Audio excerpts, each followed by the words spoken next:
ॐ विश्वं दर्पणदृश्यमाननगरी तुल्यन्निजान्तर्गतं पश्यन्नात्मनि मायया बहिरिवोद्भूतं यथा निद्रया यस्साक्षात् कुरुते प्रबोधसमये स्वात्मानमेवाद्वयं तस्मै श्रीगुरुमूर्तये नमः इदं श्रीदक्षिणामूर्तये बीजस्यान्तरिवाङ्कुरो जगदिदं प्राङ्निर्विकल्पं पुनः मायाकल्पितदेशकालकलना वैचित्र्यचित्रीकृतं मायावीव विजृम्भयत्यपि महायोगी वयस्वेच्छया तस्मै श्रीगुरुमूर्तये नमः इदं श्रीदक्षिणामूर्तये तस्मै श्रीगुरुमूर्तये नमः इदं श्रीदक्षिणामूर्तये।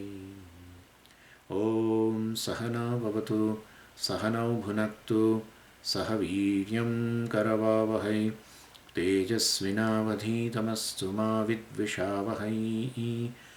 ॐ शान्तिः शान्तिः शान्तिः। सदाशिवसमारम्भां शङ्कराचार्यमध्यमाम् अस्मदाचार्यपर्यन्तां वन्दे गुरुपरम्पराम्। ॐ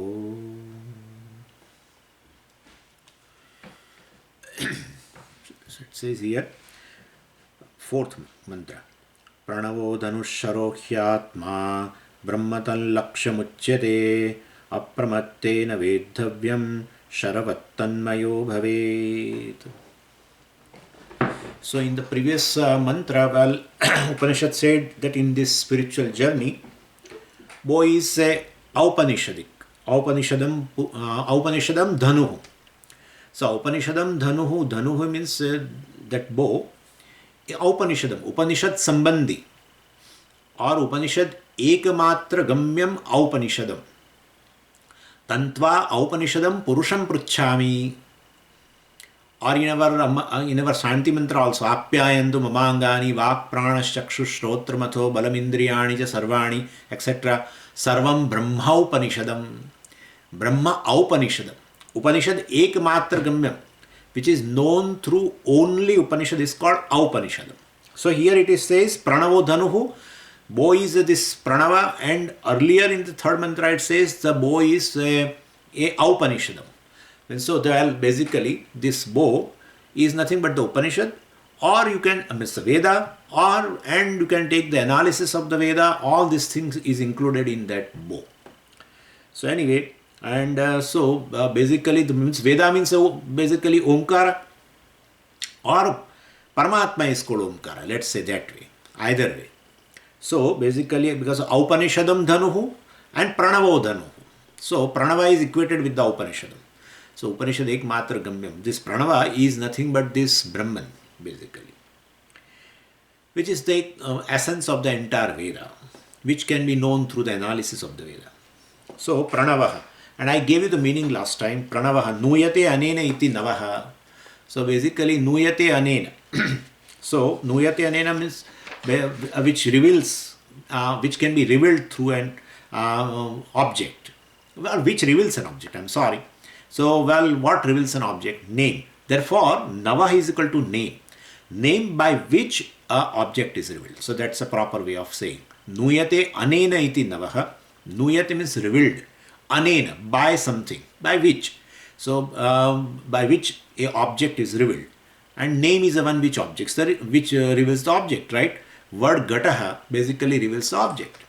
And so, Navaha is a name of a word. And Navaha. So, Navaha is equal to name. Pra means perfect. So, Prakrishtam. So, perfect name.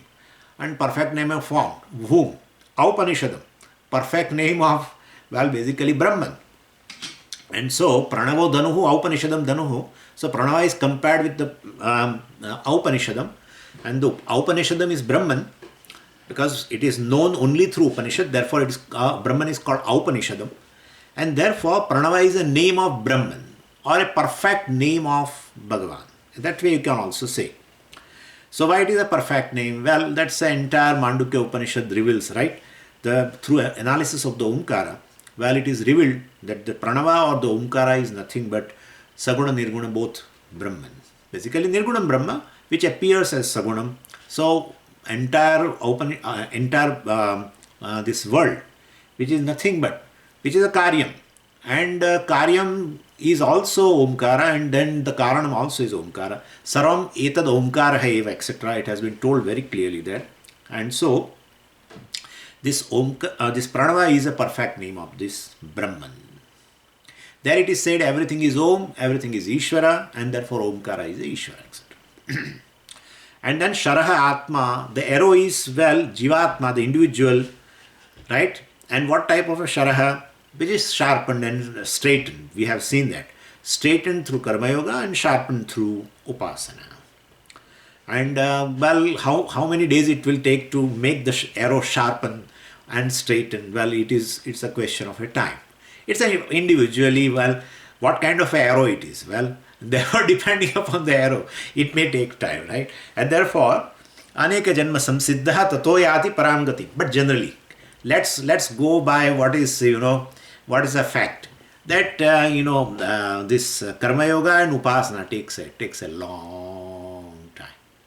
In fact, most of the spiritual journey in a given life, one has to do these two things only. This Mahavakya is just an equation. An equation doesn't take much time because you are equated to something which is a fact. But that equation does not take place in the mind because this is not ready. And therefore, Karma Yoga and Upasana takes a long time. And that's how better to start early. Because in a life you keep on doing a series of action, but you don't do Karma Yoga. So karma is there, which you are inevitably you are doing. Activity you are inevitably doing, but it is generally a burden for any person. And therefore, better you have a background knowledge of Ishvara, etc. and then connect your karmas, activity which is inevitable for you, to Ishvara. That's all. And therefore, no one can remain. Bhagavan said very clearly in the Bhagavad Gita that Sharire yatra pichate na prasiddhyed akarmanaha. The person who is inactive, akarmanaha, means who is inactive, his body will not run. And that's true. One becomes inactive totally, then it becomes a house for many, many diseases. And that's how activity is a part of the life, which is inevitable. Then make this activity into Karma Yoga. Better you start, because it is going to take anyway long time, even after doing a Karma Yoga. Therefore, better to, so what is it said? Anyway, this I forget. But anyway, so better to start early. Anyway, so that is here, Sharavat Tanmayo Bhaved.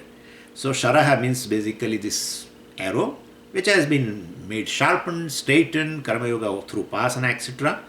Brahmatan Laksham Uchyate. This Brahman is basically the target. The Karanam Ishvara, the Karanam Brahma, Karana Ishvara, etc. is the target. Iti Uchyate. Okay, who is the archer? So Upanishad does not say who is the archer.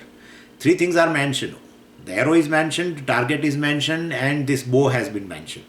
Who is the archer is not mentioned. So Upanishad takes, it doesn't mean there is no archer. Upanishad takes the archer and arrow both as one. Or takes the archer itself as arrow, whatever. So for in a Jnana Yoga, well, basically I am the archer, I am the arrow. So Upanishad takes this Jivatma as the arrow, as the archer also. And if you want, no, that cannot be. So if you want a separate one, well, then the arrow has to be guided, right? This is, of course, Upanishad feels it is a self-guided missile. But here it's a self-guided. But generally it is not. It's not. So, well, you have to take a guide as a archer, and that is teacher. But Upanishad does not mean it. We can supply on our own. So apramattena vedhavyam.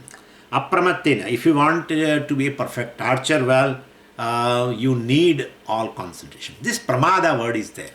You know very well. There is a, see, alasam is also there and pramada also is there. Alasam means you refrain from doing activity. You don't like to do activity. That's alasam. Pramada means you do activity, but what you are supposed to do, you don't do. That is called pramada. And therefore, And that means you are not focused. You are not focused. And therefore here the pra plus mad dhatu is there. Mad madhyati. And from there, well, this word has been made pramattaha. Means, well, basically, who is totally defocused or distracted, let us say. Well, we can say preoccupied also. But apramatta means not distracted, having a concentration, focus, etc. Focused person, unpreoccupied, you can say. So, like in Mahabharata, this Dronacharya tested Arjuna for that. And Arjuna was asked, what do you see? He replied, I do not see anything else but the target, right? And to hit, but the target to hit. And that is the eye of that bird, etc. Everyone else said, we see Dronacharya, but many students were there. So Dronacharya asked to each and everyone, what do you see? Somebody says, I am seeing tree. Instead of seeing a bird on a tree, I am seeing the tree. I am seeing the stump. Or I am seeing the whole bird. Only Arjuna said, well, I see only the eye of the bird, which is a target to hit. And therefore, this happens to us, basically. I am the arrow, I am the archer, okay. But then in a class, in a temple, everywhere, we find that we are very, very defocused, right? And so we may get distracted by so many other things. So here it is said, apramattaha means, well, basically, apramattena. So means, well, basically with concentration, total concentration, focus, vedavyam, you have to hit this Paramatma, the target. And and sharavat tanmayo bhavet. But generally, this apramattena vedavyam, in that it is, well, Swamiji, this is okay. In a class, I have a concentration. Everything is beautiful. Aham brahmasmi, etc. But the moment the chappal is on, then everything goes away. So Upanishad knows this, that this is a situation. Nobody should complain because this is a situation of all. Generally people feel rejected, that, oh, I am having this. I am not a student of this Vedanta, etc. Because what has been discussed in the Shastra, well, I don't find in me. It's not so. Honestly, it is not so. I'm not boosting you, but then this is never be the case. The qualifications which has been mentioned and for a person in a Upanishad, any hero in Upanishad, well, basically it's a role model. But no one would be like that. No one would be Nachiketa. Puja Swami used to call no one is a Nachiketa. It's a role model. And no one need to reach to that role model also. Need not. But this has been shown as a very ideal person. In a Upanishad talks about ideal person. And that ideal person, no one can become. And so everyone feels short of it. And if you feel short of it, it's also okay. But then you feel rejected also, all the time. That is, if you feel rejected, that works as a poisonous thing in the teaching. Then it doesn't work. Because here it says, you are the unique in the creation. There is nothing like you. And you feel, well, you are nothing in the creation. And therefore, or else you are everything in the creation. Upanishad says, and you all the time say you are nothing in the creation, it is just an opposite. Then teaching won't work. And therefore, that's correct, that we have a concentration in a class, etc. But then once we definitely wear chappal, etc., then that concentration goes away, that alertness goes away, what we have learned. So sharavat tanmayo bhavet, that again it says here. Upanishad knows that, and therefore it says, do not be a blunt arrow to hit, basically, and fall there itself. Be a sharp arrow, hit and stay there. Sharavat means like a sharp arrow. Tanmayaha bhavet. So tanmayaha. So may you as though merge. Here tanmaya means, tan means here Brahman. Tanmaya means may you merge into Brahman. Means remember this during the later transactions, also even after the class, etc. So Pashyan, Shrunvan, Sprushan, Jigran, Ashnan, Gachan, Swapan, Shvasan, Pralapan, Vishujan, Unmishan, Nimishan, all these things are going on right in a waking state. In fact, what out of the three states, you can gain the knowledge only in the waking state. And you miss the boat, you miss the train or miss the boat. Well, in the waking state. that is Maya. Therefore, in a waking state, we 1 hour class maybe or a 2 hour class in a day. Well, so we may have a focus. Most of our students have a focus during that time. Afterwards, they forget that while seeing, while talking, all these things, ultimately I am just the presence. I am the presence in which everything takes place. This is a beautiful expression of Pujya Swamiji. Everything takes place. I am not a doer, I am not a seer, I am not a hearer. Hearing takes place. Seeing takes place in my presence. They are all non-separate from me. Everything is non-separate from me. And they just take place. That's all. Game takes place. So I have no role to play? No, you don't have any role to play. Okay? Okay, don't charge yourself. I am what kind of a seer, and I am what kind of a talker, and I am what kind of a this, and I am what kind of a thing. All the time guilt and hurt associated with this doership and enjoyership. Forget it. You are not there. Just shift your attention. Shift your attention. Take your eye. This is what today we are going to talk. This is shifting the eye from something which is unreal, which is basically an error, to something which is reality about you. And therefore, just shift your attention. Pashyan, Shrunan, Sprishan, Jigran. Then this is called Tanmaya. So then you are all the time basically connected to a reality which is you. So let all the Vyavara continues. You know, in India they give an example. I think Pujya Swamiji also gave this example of a cyclist. You know, he's driving his, when he was initially he learned cycle, that time he was totally focused on that, the cycling. And now he has learned the cycling, and therefore, and he has gone to buy some milk. So he has one container also in his hand. With one hand, governor. So with one hand he drives. He pedals also. He has this thing. He is checking the in the traffic. And there is another. His friend also is on the bicycle. And well, with him he is talking. Both are riding the bicycle. And then both are talking. This fellow is pedaling also, and governor also, and checking the traffic also, so that he won't get heat, etc. Everything. So, and very cleverly does, and also holding that milk also in a vessel. Everything is there. So basically, so that is called, this is, so a lot of Vyavara is going on. A lot of transactions are going on during that, but he is totally one with that, or he is alert with all these things. So that's because he doesn't lose the center of gravity. Otherwise he will fall down. So same way, we should not lose the center of gravity. Center of gravity is the class and the teaching in the class. Basically, never get out of this center of gravity. Moment you sleep, samsara is waiting to swallow. So tanmayaha bhavat, very beautiful expression. Sharavat tanmayo bhave tanmayaha. So this is a very beautiful expression. Tanmayaha means brahmamayaha. Basically, so totally during Vyavara also, be alert and remind yourself the teaching. Let's continue with the fifth mantra now. Yasmin dyav prithvi chantariksham otam manas saha pranaischa sarvaihi tamevaikam janatha atmanam anyavacho vimunchata amritasya esha setuhu. Very popular statement, especially the second line. Tam eva ekam janatha atmanam anyavacho vimunchatha amritasya esha setuhu, etc. Anyway, so Upanishad clearly addresses now not just seekers here, clearly addresses the entire humanity, not even Hindus. Entire humanity has been addressed here, and saying that this is a primary thing to be pursued. Never give excuses saying that, well, I have this thing to do and that thing to do, and so you have to allot time for this goal, basically, and gradually increase the time. Basically, one cannot increase the time, one cannot commit oneself totally from the beginning.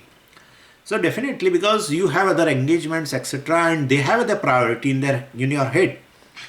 And so initially, person may not commit, all the classes in a day and all the days and throughout the year, etc. Person may initially join for one class in a 1 week. Every Saturday evening, Swamiji, I will attend the class. There are people in India. They just come only on Saturday or Sunday or like that, something. One class a day. And it is appreciated actually, because this would be like this. Moksha cannot be the priority. Unless you gain a clarity of Purushartha Viveka, you gain. Constant Shravanam itself give you Purushartha Viveka. There are several levels of Viveka. So basically, this is a basic Viveka, is this Purushartha Viveka, which has been talked in a Sadhana Chatushraya Sampatti. Viveka, Vairagya, Samadhi. So that Viveka is not Atma Anatma Viveka. If Atma Anatma Viveka is already there, then where no need of qualifications, Vairagya and Mumukshutvam, etc. So that Viveka is a different kind of a Viveka, And so just Purushartha Viveka. Purushartha Viveka, if you do, then your priority will change. And therefore, but humanity is addressed here that, you don't give excuse that, no, I have this and that, and so I will drop this. So I have, 16 hours of work, Swamiji, and therefore I have to go, even outstation visits are also there, etc. So, no problem. So you better attend, in a week, 10%, 20% of time you devote for this. Later you may increase the time. But so all pursuits, basically all our materialistic pursuits, arthakama basically, and dharma to an extent also, they are important, family duties are important, etc. But never you can give an excuse to entertain, for not entertaining this goal.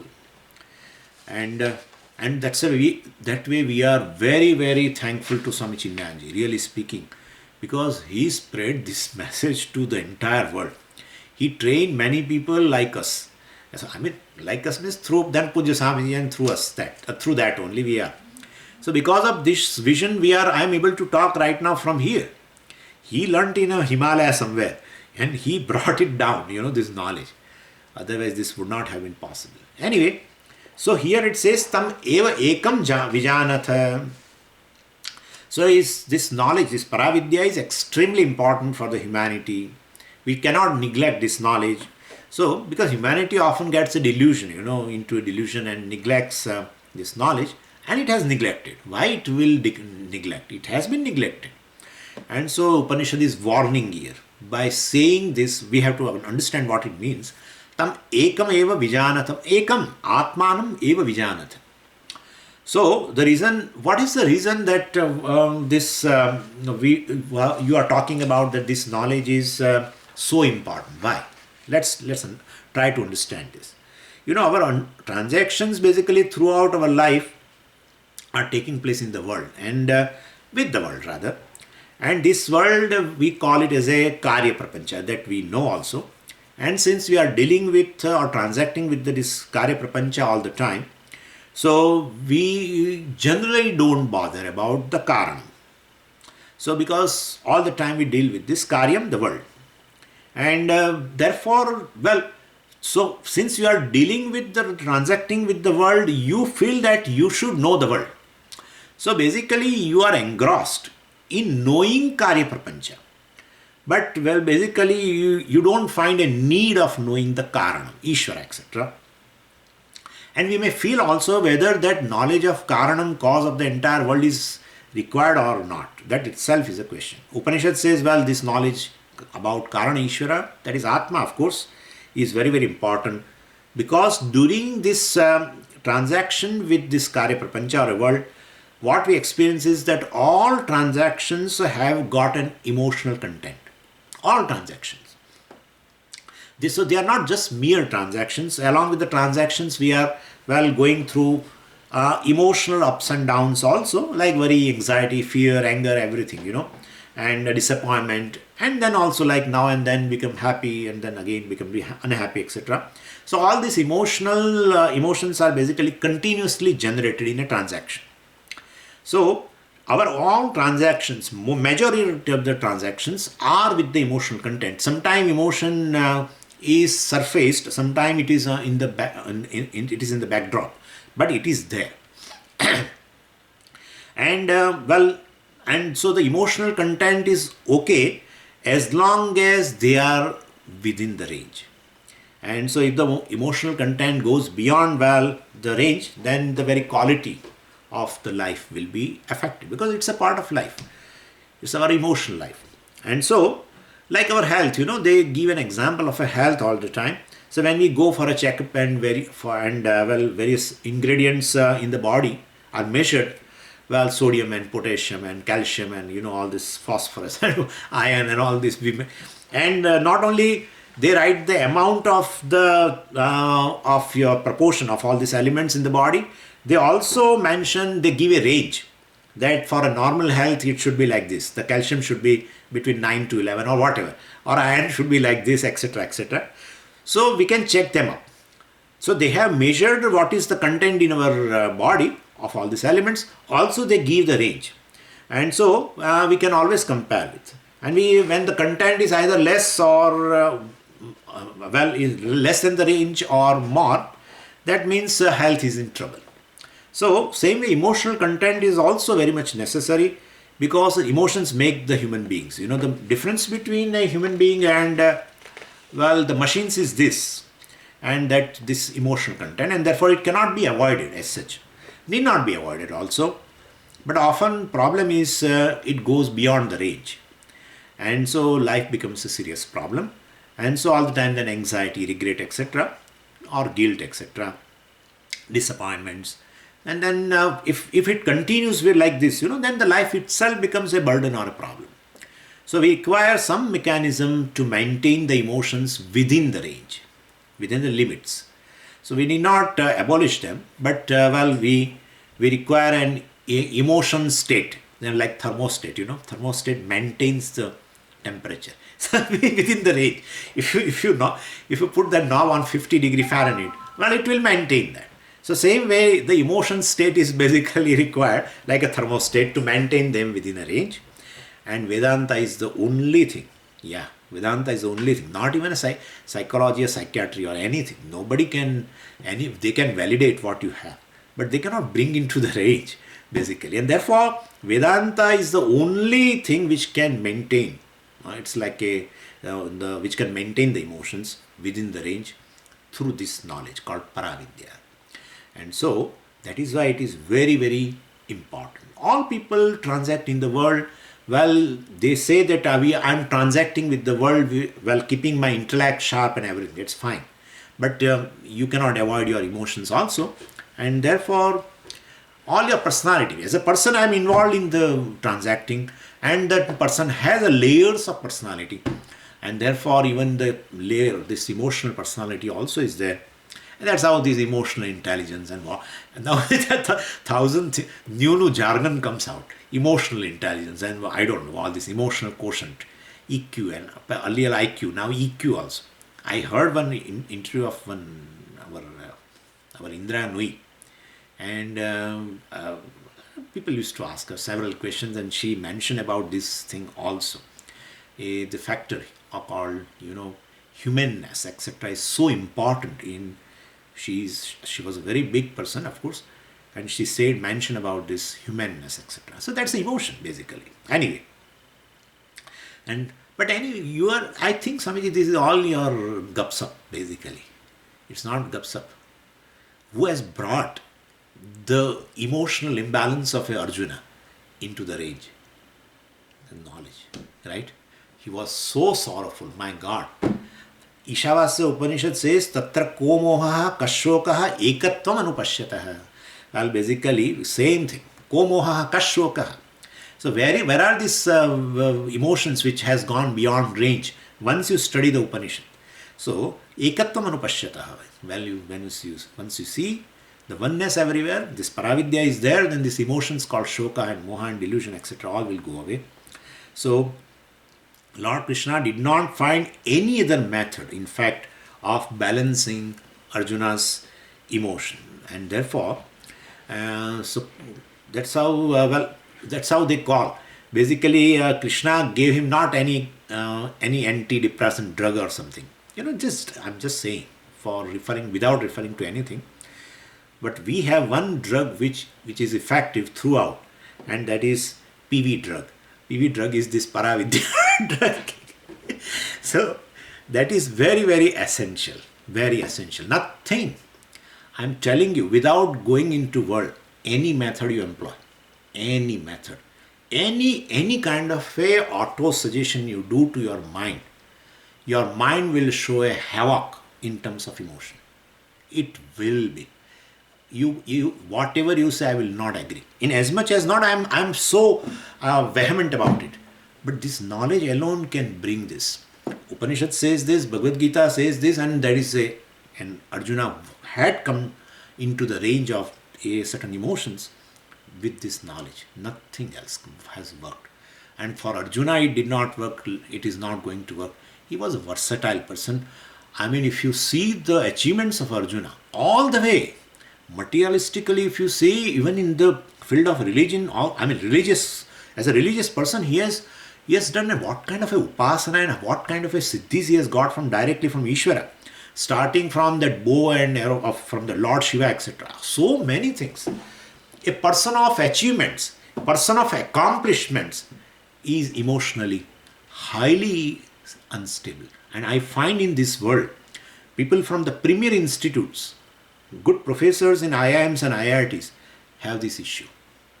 Yesterday itself, I came to know one woman studied in Harvard and then law in some very beautiful Harvard. She did something else and then law from some other very, very prestigious institute. She lost the balance. She lost the balance, and unfortunately, it could not come down to the level till today. I mean, what I'm saying is, this thing overpowers. Whatever intelligent, how many people generally, they boast. We are very intelligent and rational people, and therefore our emotions are under. Forget about it. Basically, your emotional personality overpowers your intelligence. That is the thing happening all over the world. And therefore, to control, that's how Pujya Swamiji's talks are always Vedanta and emotional maturity. So that's the only thing works to bring your emotional personality into a proper shape, that this knowledge, nothing else works. Anyway, so may you have this knowledge because for this purpose. So, and once you know this Karana Ishvara, well, basically, Ekam, Saram, Nityam, Satyam, etc. Once you know, Ekatvam Anupashyata. Ishavasya says Ekatvam. That Ekatvam is Eka Karanam. Only that which is you. Eka Karanam means that includes you. If you say Ekam and then say Ishvara, then you are different from that Ishvara. Then where is Ekam? It is Anekam. So what you talk about Ishvara is you are talking about yourself. That's a big thing. We are not talking about Ishvara. When you feel that, oh, Ekam, Swamiji is discussing about the cause of the creation. As if I am not concerned. That's going to be some kind of academic information. That's a big obstacle that you feel during class. If a person feels that this is an information for you and I am not connected to this knowledge at all, it's the biggest obstacle. It's the biggest obstacle. And there, if such an obstacle is there, put a line on your laptop or somewhere that this Swami or any Swami is talking about me. This Swami or any Swami is talking about it. Every single word which is used for Ishvara or is applying to the basically Atma, because that's a Mahavakya, that is the purport of these Upanishads or Veda in fact. And therefore, so this knowing yourself, I mean, you are the problem, you are the solution. If you won't know yourself, well, you are the cause for this emotional disturbance. If you know yourself properly in the light of Vedanta, well, you are the solution. You can bring your emotions within the range. And therefore, see, this awareness must be there in and through all the transactions that, well, ultimately this all is Manishwara, or all along this is me alone. So that is keeping the world in perspective then. So moment world goes out of the right perspective, out of the focus, the indication is one of the emotional problems has shot beyond the range. And it may be panic, it may be worry, it may be depression, it may be some person. So they are all basically, these are all indications that we are ignoring this Karanishvara, forgetting Karanishvara, because we are dealing with the Karya Prapancha. And when we are dealing with the Karya Prapancha, we are so engrossed that we forget the Karanam on which the whole Karya Prapancha exists. So Upanishad, that is why warns here by using these words, Tam ekam atmanam eva vijanata. May you know this Atma, may you know this Atma alone, nothing else. Why nothing else? I will explain you that. So in this mantra, in the third line, you see the Upanishad is instructing this humanity. Tam eva ekam janatha. May you spend a lot of time in inquiring into Karanishvara. I mean, suspend inquiry regarding the world, Karyam. better start inquiry with the karana, with the cause. Not too much of what the world talks about and what the world is doing right now and what is the trend of this thing in the world. And I mean, several subjects are there. I need not say, you know. So we are all the time basically engrossed. While transacting in the world, we are all the time engrossed with this Karya Prapancha or world. It says you focus now, spend lot of time into inquiring into Karana Ishvara. Ekam, so he says here, we have already done Karana Ishvara is one, right? Ekam, Saram, etc. Here also it says Tam Ekam means Karan. Tam Ekam Karana Ishvaram, which is nothing but Atmanam, which is the very Atma in you. May you remember that. How much time I should give to that? Well, not only you should dedicate your life for this knowledge. Well, it's not like, basically other branches of science where you study and forget also as if it is not. It has to be there in your mind throughout the life, especially as you grow old. Especially as you grow old. Because as I said, growing old is an inevitable part of, basically life. And so you can postpone basically a few years by regularly doing yoga or regularly going to gym or etc. You can postpone, but you cannot avoid. And what happens is, in old age, you don't face the world. In old age, you don't face the world. You face your own body and mind. That's your world. That is the thing. In fact, most of the time, we are preoccupied with our body and mind in old age. That's our world. So basically, which becomes the only world for a old person. So somebody said, what's the difference between old age and young age? So they say, well, in young age, body and mind are the windows through which you look at the world. But, what is the cutoff for the young age that you decide, okay? In young age, body and mind, basically are the windows for contacting the world. But after a particular age, body and mind are no more windows. They themselves are the world. And we have to confront most of the time. Earlier, we used to confront the external world through them. They were windows. Now in old age, that was a young age. Now in old age, we confront nothing else. We are not interested. We are preoccupied with our body and mind. And then definitely a certain emotional shattering starts, and therefore, so it should have a better right now, when they are not too much bothering. Learn what is body, what is mind, etc. and learn who you are basically. So who am I is that question should have a predominance right now.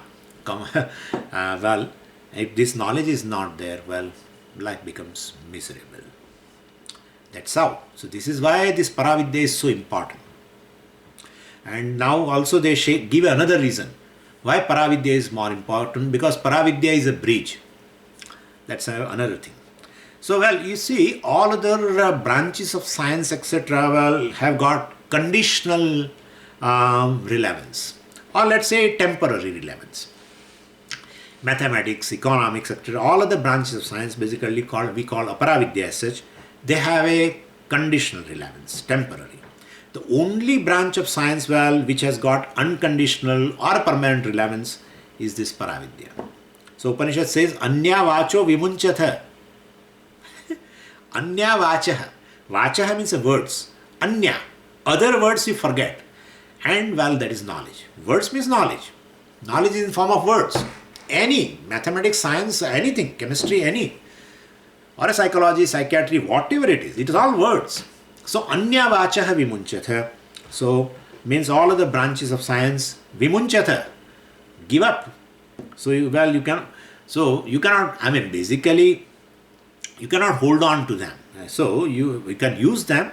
Other branches of science are basically useful for transacting, etc. But this particular branch of science, basically is not for just using. Paravidya,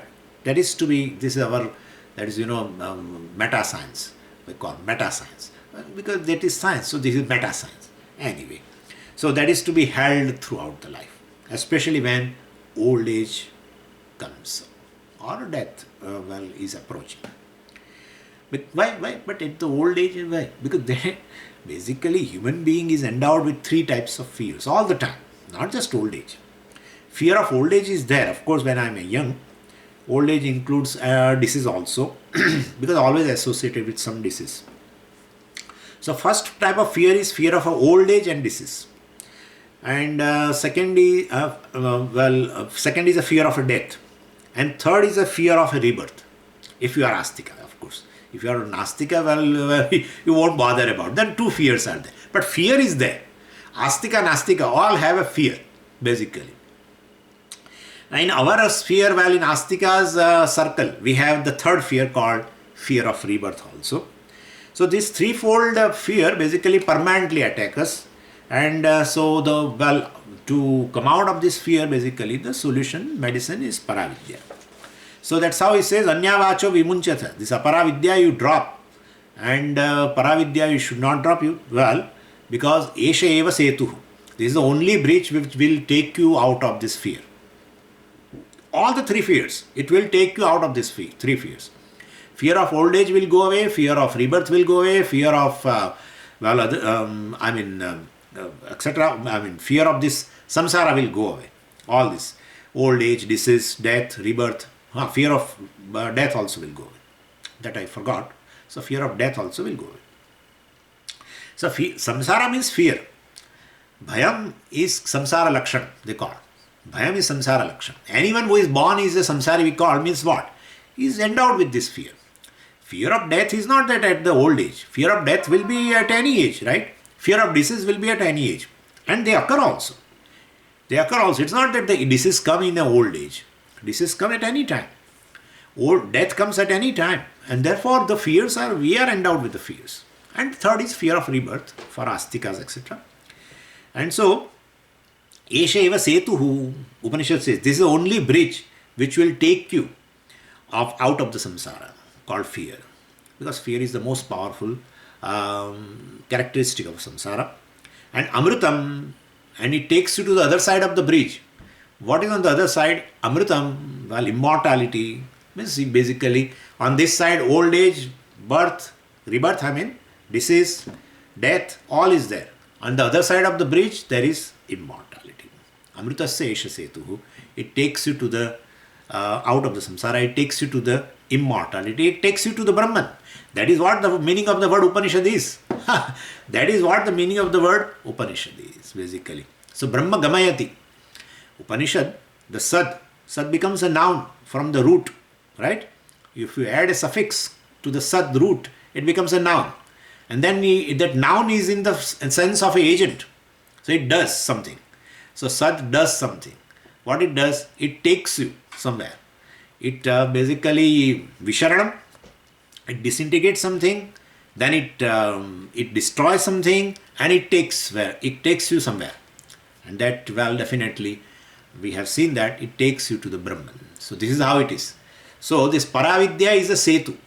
Paravidya is a setu, is a bridge which will take you from mortality to immortality. So Asatoma Sadgamaya, Tamasoma Jyotirgamaya, Mrityorma Amritamaya. May you take from death, etc., to this immortality. So fear will go, definitely. So basically, and Amritasya Esha Setu, Setu means bridge across the ocean of samsara. And therefore this Karanishwara Jnanam, this Paravidya, we have to repeatedly dwell upon. How long? That's a question. How long should I? Everyone is tired, attending classes day in and day out, Fed up, Swamiji. I am fed up.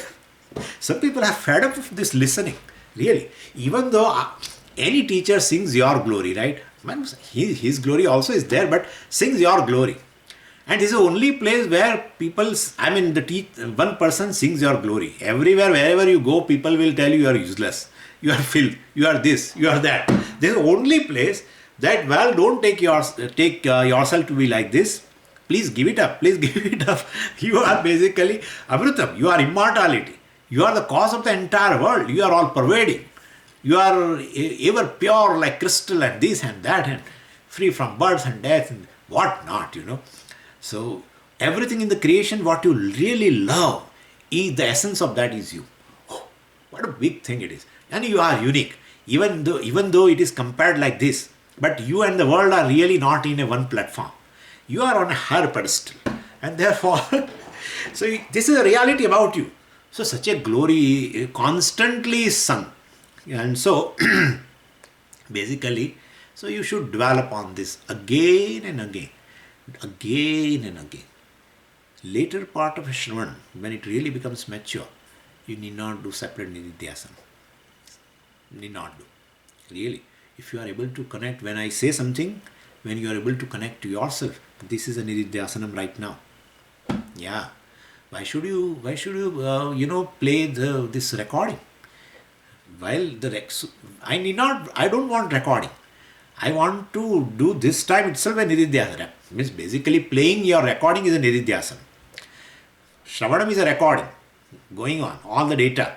And then you replay in a Nididhyasana, sitting in one position somewhere, and But then here, this later, Sureshwaracharya said at one place, don't worry about this Nididhyasana sitting somewhere in a corner and closing the doors, and this listening itself becomes Nididhyasana, because basically teacher is talking about you, and teacher is talking about you is one thing, but you are able to connect that yes, Swami is talking about me. That's the thing. That's the thing. That's how I always request you connect yourself to this teaching while it is going on. You need not have to do separate Nididhyasana. Need not have to do. And you will find the clarity grows and that's how people who are tired of basically listening, they need their stock of punyam have been exhausted. That's the thing. The stock of punyam has been exhausted, because the very means of moksha, for the means itself, now for the means they are fed up with the means. Then what will you do? The Shravanam is the only means, in fact. Mananam, Nididhyasanam as you require. Shravanam is the primary means, and you feel fed up. And they are fed up, they won't say that they are fed up. What they say, I have listened a lot, Swamiji. I have listened a lot. I feel now that, I'm ready for Nididhyasana. Hey, you are not fit for Nididhyasana. You are fit for Karma Yoga, basically. Okay? They are fit for Karma Yoga. Punyas have been exhausted. That is how I always say, forget about that, all the time I will do listening and no activity, etc. It is not going to work. It works for a few days. This is just some kind of this is another emotional outburst. That, I will do just listening, because this Paravidya has to be gained. Therefore, nothing else. At the exclusion of everything, I won't do even this much work. It's not going to work. So better ride on both. Have some Karma Yoga in your life, and listening also, because you need punya. I am exhausting a lot of punya in listening. And so, but Shravanam generates punya. What are you saying? No, Shravanam requires punya also. Okay? And therefore, you require a good body, good mind, and teacher should be available. Sometimes teacher runs away or something, basically. So you require all these things. All require basically is the situations which you are really confronting day in and out is a karma phala. It's your prarabdha. And therefore you definitely need them. And so better some puja, some kind of a religious life along with the spiritual life, listening, etc. has to be there. That's better way of doing. And the time comes when the karma will be dropped. If you want by sankalpa to drop the activity, it's better to continue. Puja Swamiji's word. It's better to continue. Any sankalpa is not going to work here. If you feel that I have to give up, means you have to continue. When the thing gets dropped, that's the best way. When thing gets dropped. But when will it drop? That shows that you require that. You are fed up with the things. Anyway, this just by the way. So basically, Upanishad reminds here.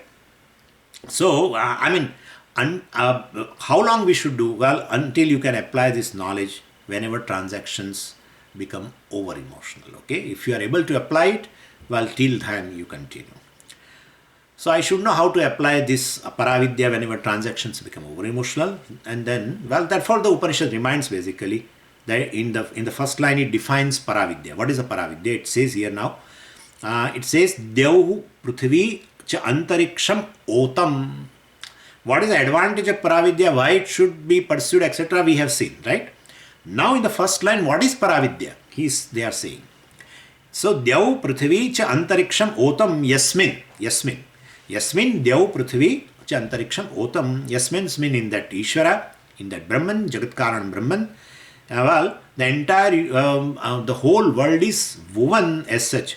So here the entire universe is compared with the cloth. A vast piece of cloth as though, and cloth is made up of threads only. So when all the threads are woven in a particular pattern, well, that thread alone, well, basically woven thread appears as a cloth. So Bhagavan is like the thread and world is like the cloth. And this cloth is nothing but this, they call it as a warp and woof, right? So the horizontal and vertical threads in a loom only is a cloth. So warp and woof they call, like in Gujarati they call tana vana, like that. So basically, anyway, this is just to remind our people who are there who know this. Anyway, so this cloth is basically is made up of these threads only. And so same way Bhagavan is also like a thread, world is like the cloth, and there is no cloth without the thread. Cloth is useful, all right, but it is asaram. It doesn't have essence on its own. The essence of the cloth is the thread, not the cloth. So it is asaram, anityam, asatyam, right? It is not. Can be negated also. It can be negated. If you buy a towel from a khadi banda, khadi place, and then all the time you feel some threads are just hanging on the edges. And if you start rather than cutting, if you really pull it, then ultimately the thread will not come to an end. This towel will come to an end. Therefore, you can basically, because it is just a thread, what can you do? So it's thread in a particular arrangement, right? Especially horizontal vertical lines only. So the saram behind the cloth is this thread. Same way the saram behind the entire world, which is cloth, vast cloth, is the thread, and that is Ishvara. And so in that the whole world is woven. Whole cloth is woven in a thread, like same way. This is otam. Sometimes they use otam protam. So otam means woven. The Karya Prapancha is woven in this Karan thread, that is Ishvara or Aksharam Brahma. Aksharam word is popular here in this Mundakopanisad. What does this cloth consist of? Devhu Prithvi cha Antariksham. This Lokatrayam basically. So first it says, Devhu. So Svargaha. Antariksham, Bhuvarlokaha. And this Prithvi, Bhulokaha. So Bhuhu, Bhuvaha, Suvaha means, well, basically the entire universe is woven into this Karana Ishvara. And not only this macro universe, even they mention micro universe also. Manah pranaihi saha. Manah pranaihi saha. So manaha, mind. Pranaihi. Pranaihi means this pancha prana includes even the subtle body and even gross body. We have to take it like that. And so this micro universe also is woven in the same Karana Ishvara. We have seen also how, let me talk it a little later. So basically all the entire micro universe is woven into this, into the Ishvara, who is like a thread, and all this micro universe is like this, a cloth, and with the thread called Karan Brahma. So you have to use the cloth, all right, but remember that cloth does not have a reality or existence of its own. It exists with a borrowed existence, borrowed from this thread only, and the thread is Ishvara. And that is you. Thread is not Ishvara, thread is you. That we have done in 4 steps. And I am going to ask that question later. So in this example, we have to note one thing. Basically, threads are many, cloth is one. This is a way of looking. I will look at it a little differently also. Generally, we said the cause is one and effects are many. That's how I narrated before, right? Ekam karanam. Karyam anekam, etc. If you remember that way. Here in this example, the threads are many and the cloth, the effect, is one. But it's a way of looking, of course. But so in the case of Ishvara and the world, Karanam is one and Karyams are many, and names and forms are many. This is the way they say. But honestly speaking, I can look a little differently. Thread is one. Right? Thread is one. One thread alone appears in a one towel and second towel. But ultimately thread, the cause, is one alone. And therefore, if you count like threads are many, well, then you have to derive a little differently. And the Karanam, the thread, is one, and the worlds are many. The cloths are many, etc. But generally, you can say that as a thread itself is a Karanam, and the cloths are many, you can say. Anyway, this is a way of looking. But don't worry about it. So, tam ekam Karanam eva janatha. May you know that Karanishvara. First you say Ishvara is beyond the world, right? If you remember. And then, because Karanam is always Tat, Paroksha, distinct from the world, away from the world. We'll never, everyone, right? The seventh heaven and what is that? Jannat and everyone. He is somewhere else. So we start with this. Ishvara is beyond the world. From beyond, well, he becomes what? In the second step, Ishvara is in me. No, Ishvara comes into the world. Second step. Then from Ishvara comes into the world, Ishvara comes into me. We have done that, okay? And after, so three steps. Ishvara is beyond world, first step. Ishvara in the world, second step. Then Ishvara in me, third step. And then fourth and toughest step. Toughest. What is that? In should be out, okay? So basically that Ishvara is in me, right? That in should be out. Then what? Ishvara is me. That's what. It's a big thing. My God. So, tam Karana Ishvaram Atmanam eva janata. May you know that Karana Ishvara is you, the Atma, the Self. So, Aham Brahmasmi, etc. Very beautiful it says here in this mantra. But why do you say it is compulsory? Because their word is there, They analyze every word. Tam ekam eva. Eva shows an emphasis. Compulsorily you should know this. Why? As long as I don't know this, basically I am Karanam, I will be making mistake. Or mistaking myself. That's better. Mistaking myself. Because Karana Ishvara is me. So if I don't know that Karana Ishvara, well, I will mistake myself. When I miss this Karanam, what will I take to be? You better know. If I won't take it as a Karanam, I will take it as what?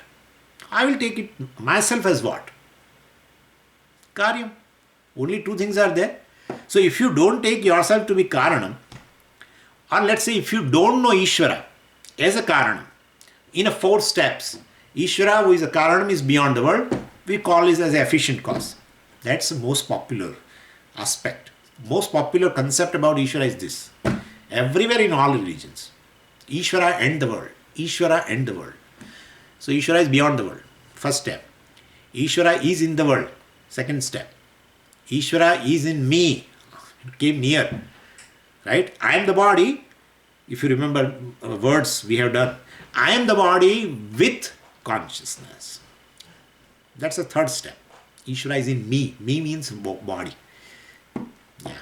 And then what? I am the consciousness with what? With body? Something else. I want some word. Some adjective for body. What is that? The toughest step. Swami, you say toughest. So we forget, right? And so I am consciousness with incidental body. Right? How can you say incident? I have explained you. I did not have to explain again and again, right? I am the consciousness with incidental body. Body is incidental, right? You enter into the body, come out of the body. Enter into the body, come out of the body. You are doing every day. But somehow during a waking state, you take body as yourself. Even though you give up the body, enter into the body, still you say you are the body. What kind of thing is it? You enter into the house, come out of the house, and then you started saying house is me. House is me alone. Why are you doing? And there's no problem. Tell your house. Some people are so identified with their house. So identified. Syndrome. House syndrome. Yeah. So identified. No problem. But that's the cause of all the fear. My God. Rebirth, old age, disease, death, everything which belongs to body is no more belong to the body. It's you. Okay, and the fear associated with that. That's called samsara. So if you claim that you are the body with consciousness, fear will remain. If you say you are the consciousness with incidental body, fear goes away. Because your consciousness. Let it happen to the body, whatever it is incidental as such. It will come and go. I am, they are. Okay. So if you know Karanam, basically the consciousness, well, you can claim you are immortal. That is why in the example of the wave, well, in the ocean, as long as the wave thinks that, that I am a wave, well, it will be mortal or immortal. I am mortal. It will have that notion. So, and then if he starts thinking, well, that I am water with incidental name and form called wave, then it will say I am immortal, right? That's the thing. I am immortal.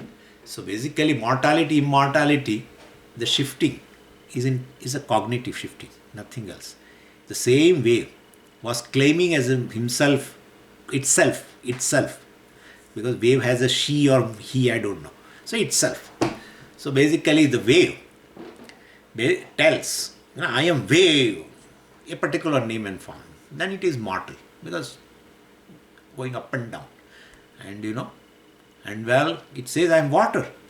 See, no change at all. Only cognitive change. The I am is earlier associated with the name and form, wave. Now associated with the content of wave, essence of wave, essence of all the waves. Karanam, Ekam, Saram, Nityam, Satyam. Could you follow what I am saying? I hope you are understanding what I am saying. Don't make me to do a lot of homework for you. It's not fair.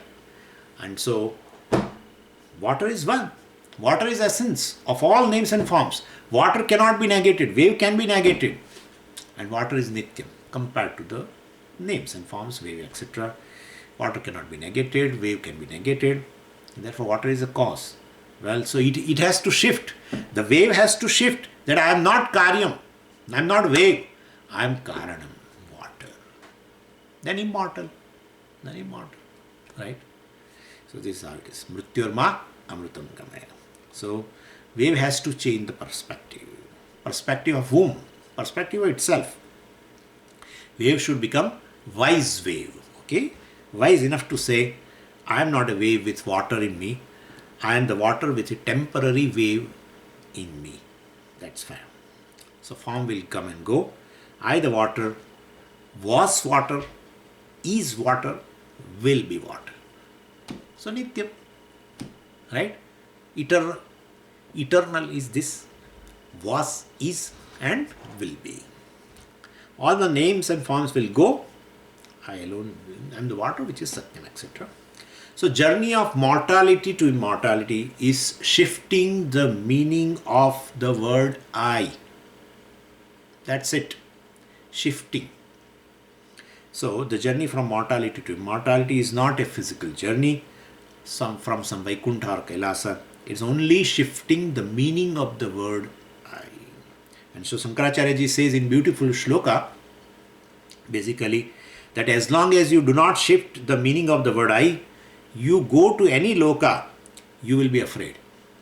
Fear will be after you. Anywhere you go, fear will follow you, all the places. So, that's a text called Anatma Shri Vigrahanam.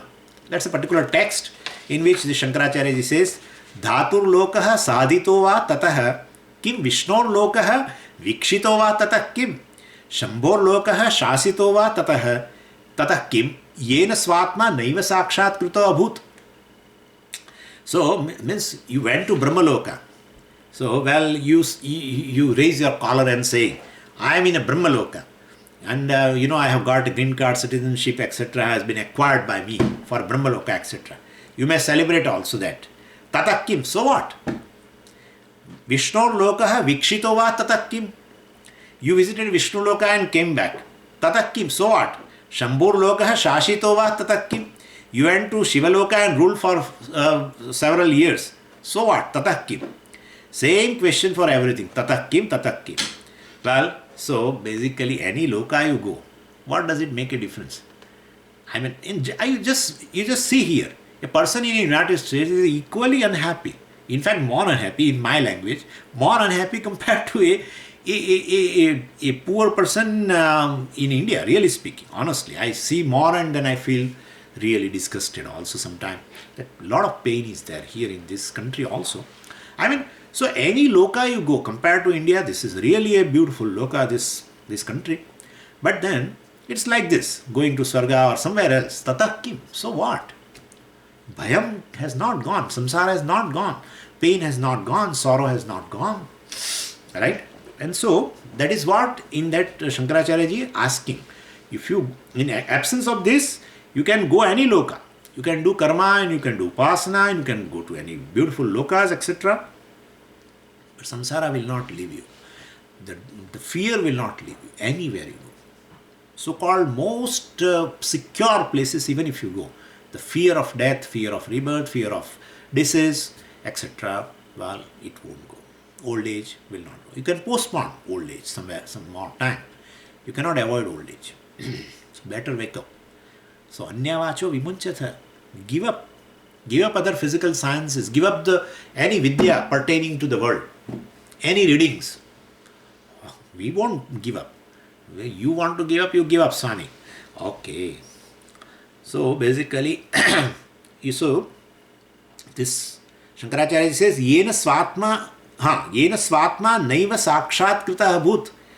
Through this self, I mean, without knowing this, I mean, through knowing this self, well, basically, you can shift the meaning of the word I from the body, from the mind, etc. And then you will come to the Sakshihi Akritah. The Sakshi, which is Nityam, is Chaitanyam, that is you. If you claim that, well, then that's it. So otherwise, fear will continue. So life will be otherwise a continuous fear and anxiety, etc., etc., panic attack, etc. So all this called samsara, and so better learn this. This is a message. This particular mantra is a message to the entire humanity, not to the seeker. Seeker is already in. Seeker is already pursuing. So this is a message to the humanity. Tam ekameva vijanatha anyavacho. If you can remember, this is very good. Anyavacho vimunchatha amrutasya esha setu. Om Purnamadav Purnamidam Purnat Purnamudachyate Purnasya Purnamadaya Purnamevavashishyate. Om Shanti Shanti Shanti. Harihi Om Shri Gurubhyo Namaha. Harihi Om.